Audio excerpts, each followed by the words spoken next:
Now I realize this looks pretty junky, but this is what I'm using to drive it.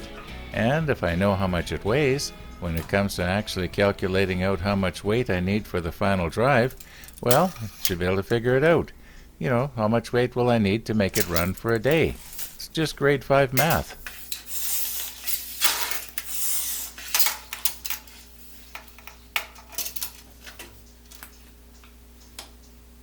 Okay, that's 39 and 7/8 inches.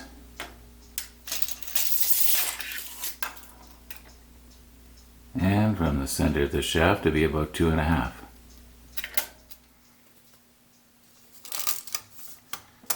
And the width of our cage is about 7.5.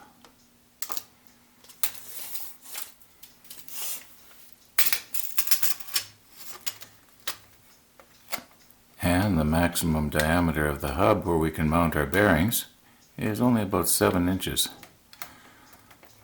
Maybe a smidgen more.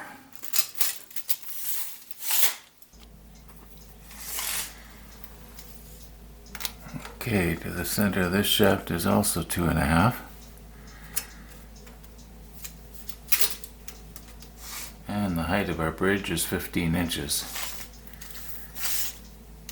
And the center of it is 11.25. Now the reason I'm going to all this work to measure all these little parts here is so that when I draw my final drawing, I can get everything to scale accurately, and I'm not hit with any surprises later when something doesn't fit. At least that's the plan.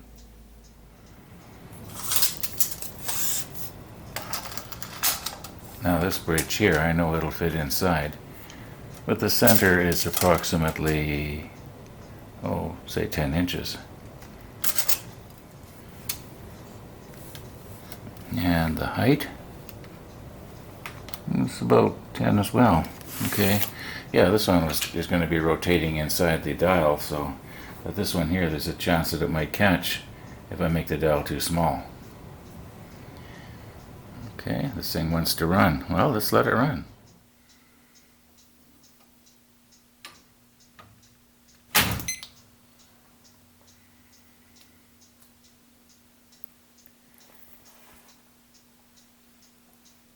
Now we'll just wait and see how long it takes us to come back and land in that one. Should be about 30 seconds.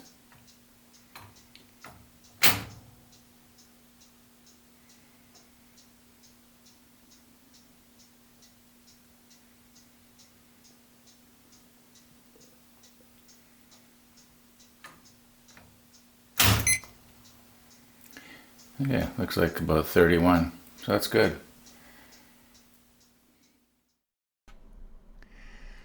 Okay, here we go with our graphic again, and you saw this about 2 months ago. Yeah, the balance wheel, it does one complete cycle every 30 seconds.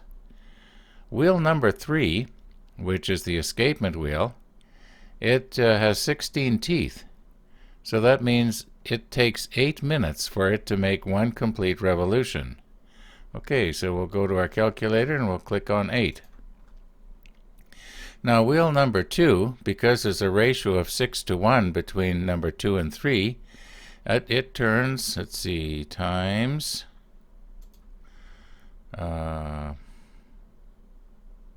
6.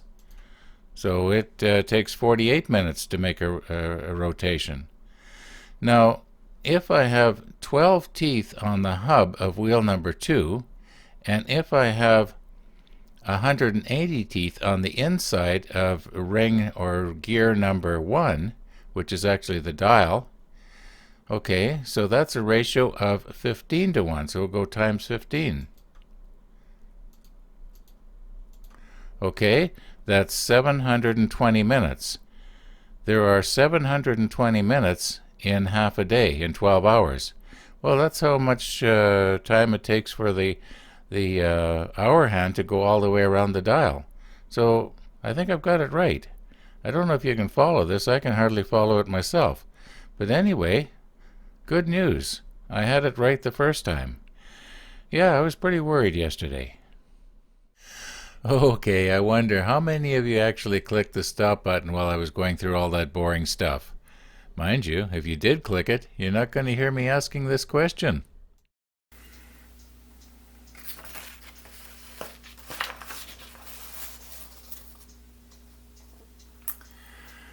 Okay, envision the bearings mounted on the hub of this wheel in this diameter. That wouldn't take too much force to lift the weight that I had hanging there. You know, that 500 and whatever gram weight, it's a little over half a pound. It wouldn't take too much force to lift that. However, that means that the inside of my dial ring with the teeth pointing down, these represent the teeth, it has to be about 65 inches in diameter. Well, that's huge. Now, if I decrease the diameter of the dial, I have to proportionately decrease the size of the way the bearings are mounted on this hub. In other words, it'll just get smaller and smaller, which means that the force on the bearings has to be, you know, it gets really substantial to lift the weight. Anyway, I'm going to try a bit of an experiment. I'm just going to make up something like this, maybe a little bit smaller, and just experiment, just see how much force it's going to have on the bearings, you know, to lift a little over half a pound at a distance. Like here's the fulcrum here, and you're levering it here. It's sort of, you're levering in reverse. I think you know what I'm trying to say here.